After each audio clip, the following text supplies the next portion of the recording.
हमारे चैनल को सब्सक्राइब करें और वीडियो सबसे पहले अपने मोबाइल पर पाने के लिए बेल आइकन को दबाएं।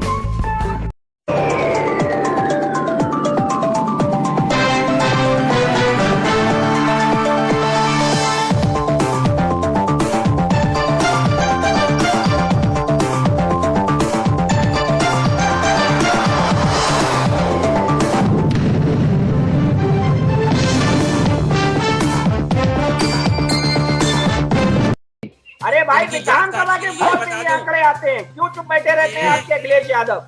विधानसभा में अखिलेश यादव आपने कितनी डोज लगवा दी? आंकड़ों को विधानसभा में स्वीकृति देते हैं आपके अखिलेश यादव। विधानसभा में इन आंकड़ों को स्वीकृति देते हैं अखिलेश यादव। अरे हमें बताओ, आपने कितने लोगों को टीके लगवा दिए हैं? आप जो चित्र बना रहे हो, सरकार ने 100 करोड़ टीके लगे, 100 करोड़ 50 करोड़ को आप गुमराह कर रहे हैं, आप झूठ बोल रहे हैं। 50 करोड़ को केवल आप बुखार की 50 करोड़ को केवल आप आइए। भाजपा की वैक्सीन अब आ रहे हैं टीके। नमस्कार, मैं हूँ अनिल वर्मा शेखर। रात के 10 बजे है और ये समय है बुलेटिन का। चुनाव को लेकर के नई नई सरगर्मियां हैं, नए नए बयान आ रहे हैं, नई नई गतिविधियां आगे बढ़ रही हैं, नई नई रणनीति बनाई जा रही है।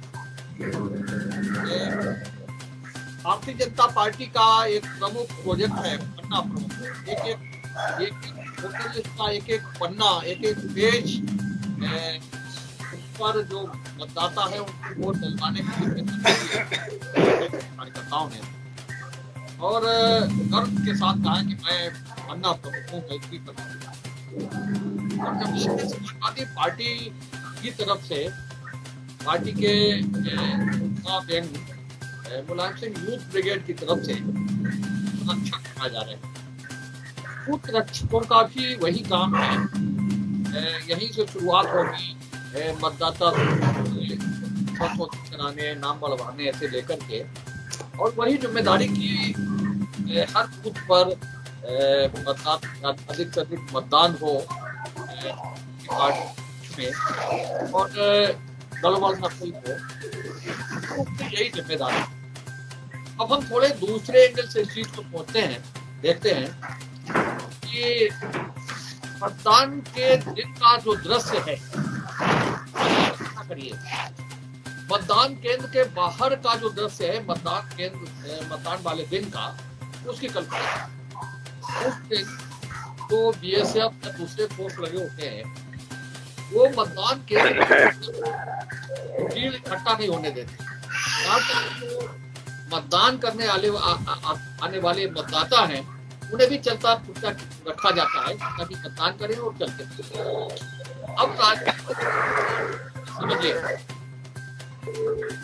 पन्ना प्रमुख और बूथ रक्षक। पन्ना प्रमुख की जिम्मेदारी है, बूथ रक्षक की जिम्मेदारी है। इसका मतलब सीधे सीधे ये भी लगाया जा सकता है कि मतदान केंद्र पर या बूथ पर दोनों पार्टियां अधिक से अधिक लोगों की अधिक से अधिक फोर्स है, अपने कार्यकर्ताओं की जो ताकत है वो तैनात करना चाहिए। ये मंशा ताकि कोई गड़बड़ी जैसी स्थिति तो शहर में काफी बंद हो गई है, जब से ईवीएम जैसी स्थिति है, ईवीएम से मतदान शुरू हुआ है। लेकिन बूथ रक्षक और पन्ना प्रमुख, तो से बूथ रक्षक शब्द का विश्लेषण आप कर रहे हैं, तो मतदान केंद्र के बाहर उसे तैनात होना है और बूथ की रक्षा करना है। और स्थिति है कि वो मतदान केंद्र के बाहर ही। फिलहाल हम इसी एंगल पर चलेंगे कि जो राजनीतिक दलों की मंशा है कि बूथ स्तर पर तैयारियां हैं और एक एक पेज की जो मतदाता सूची है उसकी एक एक पेज की जिम्मेदारी ली है एक एक भाजपा के एक एक नेता ने, और पूरी गर्व से कहा है कि मैं भी पन्ना। और उसी तरह से युवा संगठनों की ओर से ये जिम्मेदारी समाजवादी पार्टी के कार्यकर्ताओं को, नेताओं को दी जा रही है और एक एक बूथ पर बूथ रक्षक तैनात किया जा रहा है। अब आप समझ सकते हैं कि कितनी जोरदार तैयारियां हैं राजनीतिक दलों की, और ये जो 22 का महासंग्राम है वो कितना भीषण होने जा रहा है, इसकी तैयारी आप और जोश में है दोनों पार्टियों के कार्यकर्ता। जो भी आदेश मिले हैं पार्टी नेतृत्व की तरफ से, उसका पूरी तरह से पालन करने की पूरी योजना बनाई गई है। इस ब्रिगेड ने तैयारी की है कि हर बूथ पर बूथ रक्षक तैनात, और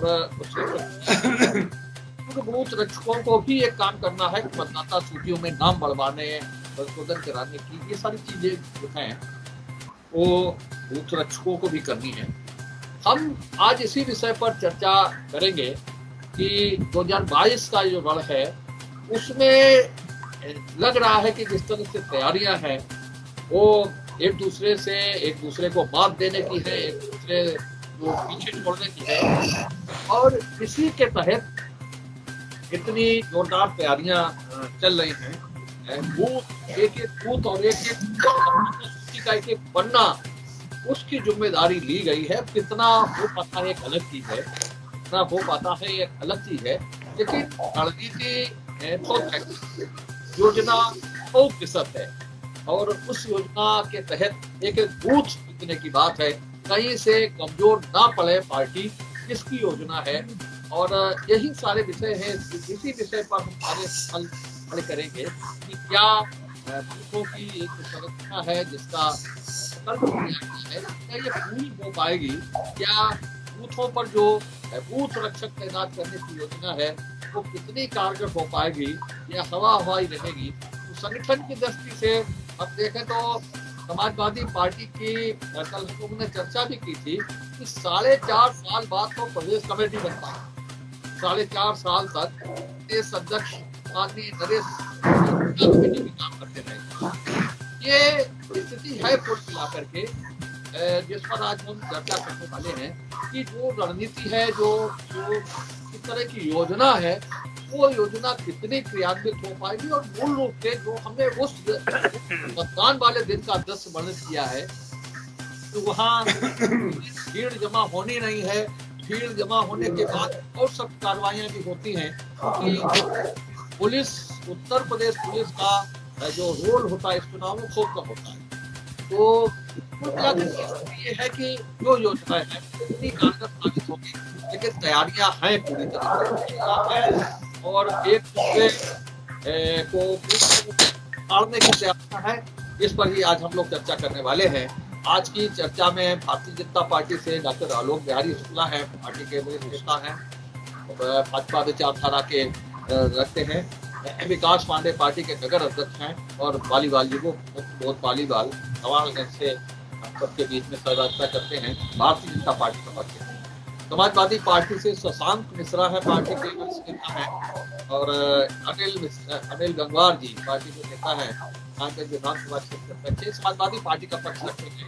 कांग्रेस से राजेंद्र नारायण मिश्रा हैं, पार्टी के मीडिया प्रभारी हैं, और वरुण त्रिपाठी कांग्रेस के नेता है। ये पैनल है आज की इस डिबेट का, और विषय वही पन्ना प्रमुख बनाम बूथ रक्षक। हम इसी योजना पर आज चर्चा करेंगे, और ये कहीं ना कहीं एंगल रहेगा कि किस तरह ये योजना कितनी कारगर हो पाएगी। लेकिन रणनीति और योजना है कि एक बूथ पर कार्यकर्ता, मजबूत कार्यकर्ता तैनात हो, ताकि किस पर कोई पिछड़े ना, और दोनों पार्टियों की इस तरह से बराबर समांतर तैयारियां हैं। ये अभी तक की स्थिति निकल करके सामने आई है। तो शुरुआत करते हैं, अनिल गंगवार जी करिए शुरुआत, आप जी से शुरुआत करते हैं कि किस तरह से ये योजना है, और ये जो 2022 का महासंग्राम है वो कितना भीषण होने वाला है, कितनी जोरदार तैयारियां हैं, और एक दूसरे कोई पार्टी अपने को पीछे नहीं रखना चाहिए। जो पन्ना प्रमुख योजना आई उसके जवाब में ये बूथ रक्षक योजना शुरू की गई है। अनिल गंगवार जी, शेखर भाई, जब चुनाव आता है तो इसी प्रकार से तैयारियां होती हैं, और चुनाव की अंतिम छोर पर जो बूथ अध्यक्ष होता है उसके ऊपर बहुत को दारोमदार होता है कि चुनाव को वो किस दिशा में ले जाएगा। लेकिन जब से ये ईवीएम मशीन आई है तब से बूथ अध्यक्षों का, एजेंटों का, बहुत से लोगों का काफी रोल धीरे धीरे खत्म होता जा रहा है। क्योंकि वोटर पर्ची जो बनती थी, सभी लोग पहले अपना बस्ता लगाते थे, अपनी पार्टी के झंडे लगाते थे, बैनर लगाते थे और एक जगह पर सब लोग बैठते थे, पर्ची बनती थी। अंदर जो है वो एक वहां पर एजेंट बनता था। तो अब एजेंटों का इसलिए खेल खत्म हो गया है कि उन्हें बाहर खड़ा कर दिया जाता है। वो तो केवल ये देखते रहते हैं कि कोई हो अल्लाह नहीं, कोई हमारी छीना झपटी तो नहीं कर पा रहा है, बाकी उसका कोई खेल खत्म हो गया। और पर्ची जो है वो बीएलओ के माध्यम से जाने लगी है और अब तो मैंने ये सुना है कि वो तहसील में पर्ची बनेगी, स्पीड पोस्ट के माध्यम से वोटर के घर तक पहुंचेगी। तो इसलिए अब जब ये सब हुआ तो राजनीतिक दलों ने सोचा कि अब हमारा जो है घर घर तक हम लोग कैसे पहुंचे। तो अब जैसे बीजेपी ने अपना नाम दे दिया कि ये साहब हमारे पन्ना प्रमुख हैं, एक पन्ना का एक अध्यक्ष बना दिया या प्रमुख बना दिया और वो अपने वोटर को देखे कि घर घर ये हमारा वोट जा रहा है। इसी प्रकार से हमारे यहाँ भी जो है बूथ अध्यक्ष का है, उसे बूथ रक्षक कह दिया है कि तुम खाली रक्षा करो, देखो कोई ऐसा ना हो कि कहीं कोई डिस्टरबेंस हो, कोई दिक्कत हो जाए, केवल इतना काम मेरी समझ से रह गया है। तो इसीलिए सारे एक तरीके की पार्टियां अपनी ओवरहालिंग कर रही हैं कि हमारा जो है बूथ तक हमारा आदमी है और वो मजबूत है, ऐसा तो नहीं कहीं कोई कमजोरी हो, उसको जो है नाम दिया जा रहा है उसे हर तरीके से। और जो अभी हमारी इस महीने में वोट बढ़ाने की बात चल रही है, जो बीएलओ है हर जगह तैनात है, उनसे संपर्क हो रहा है, हम लोग भी लगे हुए हैं उस पर जो है कि कोई वोटर छूट ना जाए और किसी की कोई समस्या है तो उसको हम बीएलओ तक पहुंचाकर जो है वोट बनवाने का काम कर रहे हैं। ये तो काम रहा जो अभी 22 का चुनाव उसमें। लेकिन आज की जो वर्तमान स्थिति है, मैं तो ये कहता हूं कि शायद लोगों को मुख्यमंत्री बनने की, मंत्री बनने की, विधायक बनने की बहुत बड़ी ललक है। लेकिन शेखर भाई, इस हिंदुस्तान का बड़ा दुर्भाग्य है, आज बड़े दुख की बात है कि हमारा देखिए पूरे जनपद में नहीं पूरे प्रदेश में एक महामारी फैली हुई है। हर घर में पूरे घर बीमार पड़े हैं, डॉक्टरों ने लूट मचा रखी है, अस्पतालों में बच्चे जो है इलाज के नहीं बल्कि भीड़ से दबकर मर रहे हैं, किसान आज की लाइन में मर रहा है। प्रतिज्ञा भी शुरू हो रही है आपकी पार्टी की, प्रतिज्ञा है, क्या प्रतिज्ञा है और ये जो बूथ रक्षकों की तैयारी है? जी देखिए, पार्टियां अपने अपने स्तर से अपने संगठनों का नाम और जिस तरीके से भाजपा साहब बूथ पे साहब पन्ना प्रमुख बनाती है या सपा बूथ रक्षक, तो देखिए कि सरकार के भी माध्यम से जनता को जागरूक किया जाता है कि ज़्यादा से ज़्यादा संख्या में जनता अपने मत का प्रयोग करे। लेकिन दूसरी चीज़, स्वस्थ लोकतंत्र में ज़्यादा से ज़्यादा मतदान होना चाहिए, ये भी एक पर्व है। लेकिन इसमें सबसे बड़ी चीज़ ये है कि जिस तरीके से पूर्व में सा होता चला आया, अभी हम लोगों ने जो पिछले चुनाव हुए साहब कोऑपरेटिव के चुनाव, तो मोहम्मदाबाद हो या कायमगंज हो, जिस तरीके से वोटिंग हुई, तो देखिए वोटिंग बढ़नी चाहिए, हम इसका स्वागत करते हैं। लेकिन जिस तरीके से सत्ता के दबाव में साहब वोटिंग कराई गई अभी पिछले चुनाव में कोऑपरेटिव के, तो इस तरीके का कोई कार्य नहीं होना चाहिए। कहीं ना कहीं ये प्रदेश को, देश को, की जनता को साहब अपमानित महसूस होना पड़ता है कि साहब स्वस्थ वोटिंग हो, लेकिन कोई ऐसा कार्य ना हो जिससे जनता में गलत संदेश जाए। शशांक मिश्रा जी, शेखर भैया, विपक्ष की तमाम कोशिशों के बावजूद निर्वाचन आयोग जो है ईवीएम से ही इस चुनाव को, विधानसभा का चुनाव जो कि 2022 में होने वाला है, संपन्न कराना चाहता है। समाजवादी पार्टी बूथ रक्षकों के माध्यम से बीजेपी के कुचक्र को तोड़ने का काम करेगी। जैसा कि भी हाल में ही हमारे प्रदेश और राष्ट्रीय नेतृत्व के संज्ञान में एक मामला आया है कि भारतीय जनता पार्टी के लोगों के द्वारा जो लोग समाजवादी विचारधारा से प्रोत्साहित हैं या समानता रखते हैं, ऐसे लोगों के वोट भारतीय जनता पार्टी के लोगों के द्वारा लगातार काटे जा रहे हैं। इसीलिए समाजवादी पार्टी के द्वारा बूथ रक्षकों की तैनाती की गई है। ये बूथ रक्षक न सिर्फ नए बोर्ड बनाने का कार्य करेंगे, बल्कि हर एक बूथ पर हर घर से लोगों को बूथ तक ले जाकर वोट डलवाने की जिम्मेदारी भी बूथ रक्षकों की ही रहेगी। क्योंकि चुनाव में उत्तर प्रदेश की जनता तो समाजवादी पार्टी के साथ है, लेकिन बीजेपी के लोग जो हैं ये छल कपट में बड़े ही माहिर हैं। इन सभी बातों को ध्यान में रख के ही हमारी पार्टी ने बूथ रक्षकों की तैनाती की है। राजेंद्र राजे भाई, आज का विषय लोकतंत्र के महान पर्व की सभी दल अपनी तैयारियों में लगे हुए हैं और निश्चित इस बाइक का जो महासंग्राम भी अपनी को तैयार कर रही है, समाजवादी बूथ रक्षक रूप में कार्यकर्ताओं को तैयार कर रही है और हमारी पार्टी भी जो है बूथ अध्यक्ष के रूप में और प्रत्येक एक बूथ पर 11 सदस्यीय कार्यकारिणी और बना रही है, जिसका दायित्व जो है मतदान के दिन अधिक से अधिक मतदान करना और मतों की रक्षा करना और लोग है के द्वारा वोट करवाना, जो सही मतदाता है उनका वोट सभी दल अपनी अपनी तैयारी करना भी चाहिए और उसके हुए हैं क्या हुए और इनको तो आने वाला समय बताया कि जनता जनार्दन उसके करते हैं या उसका पड़ा होता है, लेकिन सभी पार्टियां जो हमारी पार्टी है आज तक जो है तो हमें तो कराया बूथों पर 11 कार्यकारिणी बनाई है और इन कार्यकर्ताओं को जिम्मेदारी क्या और जो संपर्क करें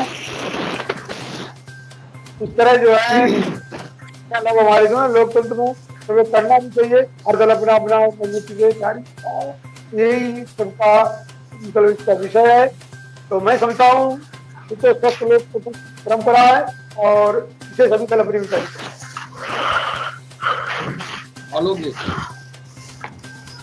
शेखर भाई, आज का विषय है जैसा कि पन्ना प्रमुख और बूथ रक्षक। आप अगर इन दोनों शब्दों को लेकर के अगर आप देखेंगे, बूथ रक्षक ये ठेकेदारी है समाजवादी पार्टी की कि बूथ की रक्षा करेंगे। ये तो प्रदेश की जो सरकार होती है उसकी जिम्मेदारी होती है कि किस प्रकार से बूथों की रक्षा हो। कहीं ना कहीं इनका उद्देश्य गलत है। हम तो सरकार से मांग करेंगे कि ऐसे तत्वों के खिलाफ कार्रवाई भी होनी चाहिए कि ये बूथ की रक्षा क्यों करेंगे। ये पूरा प्रशासन को अपने हाथ में लेना चाहते हैं। पहला आप बेसिक अंतर समझिए। हमने पन्ना प्रमुख हम निर्वाचन आयोग की जो नीतियां रीतियां और जो उनकी दिशा निर्देश है उसके अनुसार निर्वाचन आयोग भी चाहता है कि अधिक से अधिक मतदान हो। हमारे कार्यकर्ताओं ने ये बीड़ा उठाया है पन्ना प्रमुखों के माध्यम से कि जो मतदान का एक पेज होता है जिसमें लगभग 30 मतदाता रहते हैं, उन 30 मतदाताओं की सिर्फ इस बात की जिम्मेदारी ली है कि वो कैसे मतदान तक स्थल तक पहुंचे, अपना वोट डालें और अगर उन्हें किसी प्रकार की कोई दिक्कत है तो उसमें सहायता उपलब्ध कराएं। सरकार के नुमाइंदे बन करके, सरकार के प्रतिनिधि बन करके, पार्टी के प्रतिनिधि बन करके वो उनका सहयोग करें। तो कहीं ना कहीं ये निर्वाचन आयोग की जो दिशा निर्देश हैं, हम उसमें एक सहयोगी पक्ष बन करके उभर रहे हैं और आप क्या कर रहे हैं, आप रक्षा का काम कर रहे हैं। तो रक्षा तो प्रशासन करेगा भाई। इसका नाम मैं तो चाहता हूँ समाजवादी पार्टी के जो लीडर हैं अपने जो मुखिया उन तक बात पहुँचाएं कि प्रदेश के बूथों की रक्षा करने की जिम्मेदारी अर्धसैनिक बल, सैनिक बलों की है, आपकी नहीं है। और अगर आप ऐसा कोई दुष्चक्र रचना चाहते हैं कि वहाँ पर कोई जन भावनाओं को उत्पीड़ित करके बहुत सारे लोग इकट्ठे होकर के और किसी प्रकार से बूथ रक्षक नहीं, तो बूथ पर कब्जा करने की रणनीति जो कि समाजवादी पार्टी का पिछला इतिहास रहा है, लगभग हमको वही दिखने को मिलता है। अभी आपने हमारे मिश्र जी कह रहे थे, समाजवादी पार्टी के कह रहे थे कि ये कहीं ना कहीं साजिश करते हैं वोट कटवाने की। ऐसा लगता है कि ये साजिशें करते रहे पिछले चुनावों में, वही जिसके अंदर जैसी झांकी रही भावना, जैसी प्रभु मूरत देखी तिन तैसी। हम वोट बनवाने में विश्वास रखते हैं, हम वोट कटवाने में विश्वास नहीं रखते। ये समाजवादी पार्टी का है तो इसका काट दो, ये भारतीय जनता पार्टी का है तो इसको बना रखो। मेरा मुख्य फोकस है कि भारतीय जनता पार्टी की जो नीतियां हैं, रीतियां हैं, हर जनमानस तक पहुंचे और हर जनमानस उनसे प्रभावित होकर के वोट डालने के लिए तक जाए। ये हमारे पन्ना प्रमुखों का लक्ष्य है और यही उद्देश्य पार्टी का भी है। वाली बोल पाए क्या जी? वीडियो आपको कैसे जाएगा? और वीडियो गड़बड़ हो गया तो फोन आ गया बीच। चलो बोलो, सुनते हैं आपको। अच्छा भाई शेखर जी, जैसा कि आपने बताया है कि पन्ना प्रमुख का निर्माण किया है भारतीय जनता पार्टी ने, हमने पन्ना प्रमुख का वास्तव में, जैसा हमारे शुक्ला जी ने भी बताया है कि पन्ना प्रमुख का हमने निर्माण जो किया है, वास्तव में सरकार की योजना है कि जन जन का वोट बूथ तक पहुंचे, वोटर को जागृत करने के लिए। और भारतीय जनता पार्टी राष्ट्रीय भावना से ओतप्रोत मतदाताओं को अपना उद्देश्य भी बताते हुए अपने पक्ष में मतदान के लिए उत्प्रेरित करने के लिए हमने पन्ना प्रमुख का आयोजन किया, निर्माण किया है। और हर बूथ पर पन्ना प्रमुख के रूप में जितने बड़े से बड़ा कार्यकर्ता यदि है भारतीय जनता पार्टी का, उस बूथ पन्ना प्रमुख वही बनेगा जिस पन्ने में उसका स्वयं का वोट होगा। हमारे जो पन्ना प्रमुखों में, इससे ये भी हम जांच करेंगे कि हमारे कार्यकर्ता जो जहां पर रह रहा है उसका वहां पर आसपास क्या महत्व है, क्या उसने बोया है, क्या काटेगा। ऐसी भी परिकल्पना के साथ हमने पन्ना प्रमुख का निर्माण किया है। और बूथ कमेटी हमारी अलग है। कमेटी में उस पन्ना प्रमुख के रूप में जो हमारा बूथ का अध्यक्ष है और महामंत्री है, उन दोनों को मुक्त रखा गया है। वो होम घर पूरे सारे वार्ड अपने बूथ की संरचना को देख रेख में लगेंगे। ऐसी परिकल्पना के साथ हमने नीति को बनाया है ताकि अधिकतम मतदान हो सके। मतदाताओं की कोई से छोटे रूप में जो हमने काम सौंपा है, उससे हमें घर घर जाकर जिनका वोट नहीं बना है, 18 वर्ष से ऊपर जिनकी उम्र हो गई है, वो वोट भी बढ़वाने का काम सरल हो रहा है। और उसमें हम अग्रणी भूमिका करते हुए हम 18 वर्ष जो उम्र पूरी कर चुके हैं लोग, उनका भी मत बनवाने का काम कर रहे हैं। धन्यवाद भाई साहब। मेरी आवाज आ रही है? सबसे पहले तो मैं धन्यवाद देना चाहता हूं उत्तर प्रदेश की जनता को, उनके चुनाव को, उनके साहस को, कि उन्होंने 2017 में एक साहस दिखाया जिसकी परिणति हुई कि बूथ कैप्चरक से अब लोग बूथ रक्षक तक का सफर तय करने जा रहे हैं। बड़ा अच्छा लगा। बूथ कैप्चरक बनाने वाले अब बूथ रक्षक बना रहे हैं। चलो धन्यवाद देता हूं मैं उत्तर प्रदेश की जनता को। थोड़ा 2022 में पुनः उसी मत और अपने उसी उदारता के साथ उत्तर प्रदेश की जनता पुनः मतदान करेगी। अभी और बदलाव की आवश्यकता है। वो आवश्यकता इसलिए है क्योंकि हमारे यहाँ अभी हमारे आदरणीय पालीवाल जी ने बताया कि हमारे यहाँ एक विधायक भी अपना जो है वो बूथ का पन्ना प्रमुख होता है। हमारे यहाँ सांसद भी पन्ना प्रमुख होता है। हमारे यहाँ कितना भी बड़ा नेता हो वो पन्ना प्रमुख होता ही होता है। ये तय है हमारे यहाँ, उसे अपने बूथ पर पन्ना प्रमुख होना है। आपके यहाँ ऐसा नहीं है। मुझे लगता है आइडिया कॉपी कर लेने से और नाम बदल लेने से नियति नहीं बदल जाती है। तो जो नियत है उसे साफ करिए भाई साहब। कपड़े धो लेने से चरित्र साफ नहीं होता है। तो जो समाजवादी पार्टी का चरित्र है वो साफ नहीं है, ये पूरा उत्तर प्रदेश जानता है। क्योंकि वरना मुझे बताएं कि कितने इनके यहाँ बड़े नेता बूथ रक्षक बनने जा रहे हैं। मुझे बताएं अखिलेश यादव बूथ रक्षक बनेंगे कि नहीं बनेंगे। मुझे बताएं नरेश उत्तम बूथ रक्षक बनेंगे कि नहीं बनेंगे। मुझे बताएं नदीम फारूकी जी बूथ रक्षक बनेंगे कि नहीं बनेंगे। नहीं बनेंगे, क्योंकि इनके यहाँ जो शोषण करने की प्रवृत्ति है वो जनता का भी शोषण करते हैं और नीचे स्तर के कार्यकर्ता का भी शोषण करते हैं। बस इनके यहाँ तो जेबें भरने का काम बड़े नेता करते रहे हैं और उसी की परिणति है कि बरगलाने के लिए एक नया फार्मूला ले आए हैं, बूथ रक्षक। कोई बात नहीं, मैं इससे आगे कुछ नहीं कहूंगा वरना अभी मुझ पे आरोप लगने लगेंगे। खैर, ईवीएम आने से अभी एक समाजवादी प्रवक्ता ने कहा ईवीएम आने से बस्ता लगाने की प्रक्रिया है, बूथ एजेंटों की प्रक्रिया है, उनका काम धीरे धीरे कम हुआ है, अब उनकी जरूरतें कम हुई हैं। मुझे लगता है एक चीज ये भूल गए थे, बूथ कैप्चरिंग की भी व्यवस्थाएं कम हो गई ईवीएम आने से।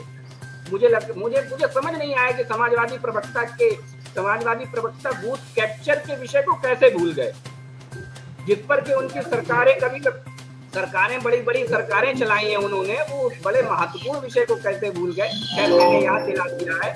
तीसरा, समाजवादी कांग्रेस की प्रतिज्ञा यात्रा का बड़ा विषय आया। अभी मैंने आपके मुंह से सुना आदरणीय एडिटर महोदय, प्रतिज्ञा एक होनी चाहिए। तो मुझे लगता है कि प्रतिज्ञा यात्रा से पहले पूरी कांग्रेस मिलकर के एक प्रतिज्ञा करे कि जो ढंग से अपने यहाँ लोकतंत्र नहीं ला पाए, एक चुनाव संपन्न नहीं करा पाए, एक अपने यहाँ राष्ट्रीय अध्यक्ष नहीं दे पाए, वो आज प्रतिज्ञा यात्रा निकाल रहे हैं। एक प्रतिज्ञा पत्र छपाए पूरी कांग्रेस मिल करके कि हम ये प्रतिज्ञा करते हैं कि परिवारवाद अब हमारे यहाँ नहीं होगा। हम ये प्रतिज्ञा करते हैं कि एक परिवार का व्यक्ति इस पार्टी का नेतृत्व नहीं करेगा। हम ये प्रतिज्ञा करते हैं कि हम दलगत राजनीति से उठकर तुष्टीकरण की राजनीति नहीं करेंगे। ये प्रतिज्ञा कौन करेगा? क्या ढकोसला राजनीति करने की प्रतिज्ञा लेकर के आई है कांग्रेस? लगता है कांग्रेस ने मुंह खा ली है, खामो खां की राजनीति है। कभी 40% महिलाओं को आरक्षण देंगे, तो कभी कुछ प्रोपोगंडा ले आएंगे, कभी स्कूटी बांटने का प्रलोभन देंगे। अरे भाई साहब, प्रलोभनों से बाहर निकलिए। ये भारत की जनता बहुत जागरूक हो चुकी है। पुराने फंडे आपके प्रलोभन देने के चलने वाले नहीं है।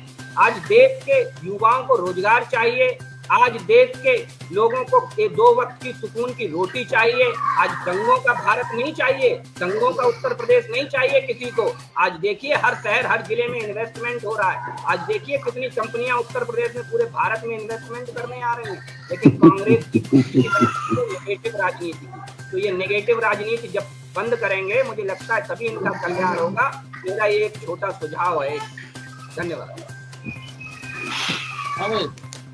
शेखर भाई, अभी बहुत अच्छी बातें की गई कि बूथ, अभी पंचायत चुनाव निपटा नहीं है, जिला पंचायत के चुनाव।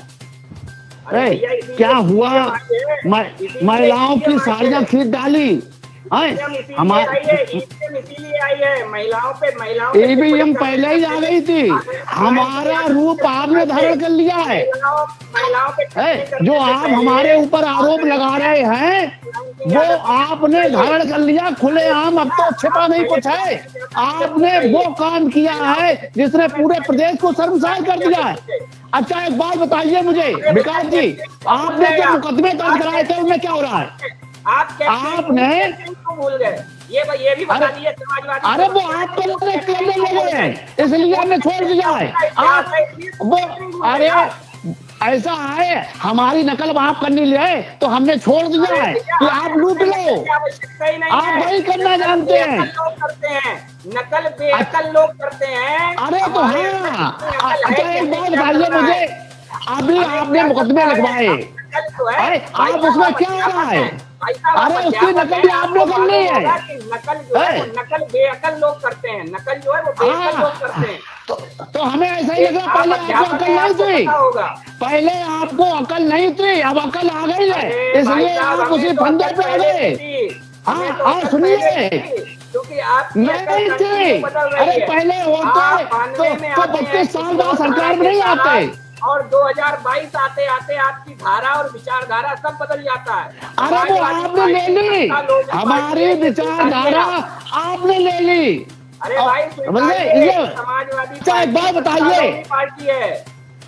अरे हम कहते हैं हम सब कुछ हैं, आप अच्छे आदर्श व्यक्ति हैं। अभी अभी अभी आपने अभी 2 महीने पहले आपने कुछ लोगों पर मुकदमे लिखाए थे, क्या उनकी गिरफ्तारी हुई है? क्या उनके मुकदमों में एफआईआर कैसे लग गई जब वो अपराधी थे? है ना, आप जेल में हम ये चाहते हैं। रामपुर वाले चचा जान से पूछिए जाके जेल में अरे है हम कहते हैं पर फरखाबाद देख लो, रामपुर मत जाओ, नहीं है पहले आप रामपुर के चचा। अरे पहले फरखाबाद से निपट लो, आप रामपुर क्यों जा रहे हो? रामपुर वाले अपने भैया से पूछिए जेल में है कि नहीं है। अरे उनसे जरूरत नहीं है, जाकर के जेल में है। आप फर्रुखाबाद में आदित्य राठौर पर आपने रिपोर्ट लिखाई भू माफिया से, आपने एफआईआर लगवा दी। हाँ बोलिए। सुबोध यादव पर आपने मुकदमा लिखवाया, अरे ये जेल क्यों नहीं गए? दूसरी बात, आज खात्मे की लाइन में लगे हुए एक आदमी मर गया। आपको पन्ना प्रमुख नहीं, आपको दवा प्रमुख, पर्चा प्रमुख, खाद्य प्रमुख ये बनाने चाहिए थे। आज मालूम आपको, आप कह रहे हैं हम बहुत अच्छा कर रहे, खाद की लाइन में लगे लगे किसान मर गया, और एक जगह जो है दवा की ढेर में बच्चा कुचल के मर गया।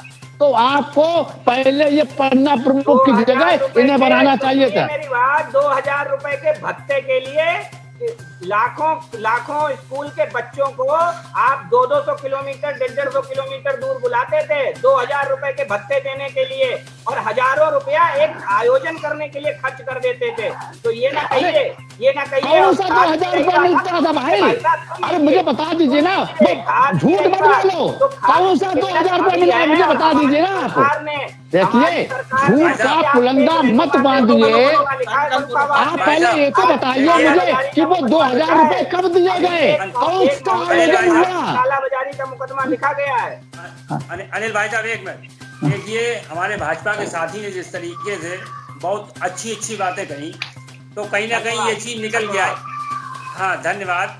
दूसरी चीज, पन्ना प्रमुख की इन्होंने बात की, आपको अच्छी लगी, मुझे लगता है आपके नेतृत्व को भी मेरी बात अच्छी लगेगी और वो इस पर गौर अवश्य करेंगे, क्योंकि मैंने तो भारत की बात रखी है, मैंने पार्टी की बात नहीं रखी है। भाई साहब सत्ता में है, धैर्य पूर्वक हमें भी बात कहने का मौका दिया जाए। धैर्य से ही सुन रहा हूँ, अगर अधैर्य होता तो किसानों के साथ कैसे आप बर्बरता करते थे, ये आपको पता होगा। अधैर्य अरे किसानों को कुचल कहाँ रहे, बर्बरता कांग्रेस कर रही है। अनिल भाई साहब भाजपा के हमारे साथी कितने बेचैन है साहब, बोलने नहीं दे रहे साहब। सत्ता का देखिए साहब, बोलिए, आपको मना किसने किया है, बोलिए। यही तो बात है।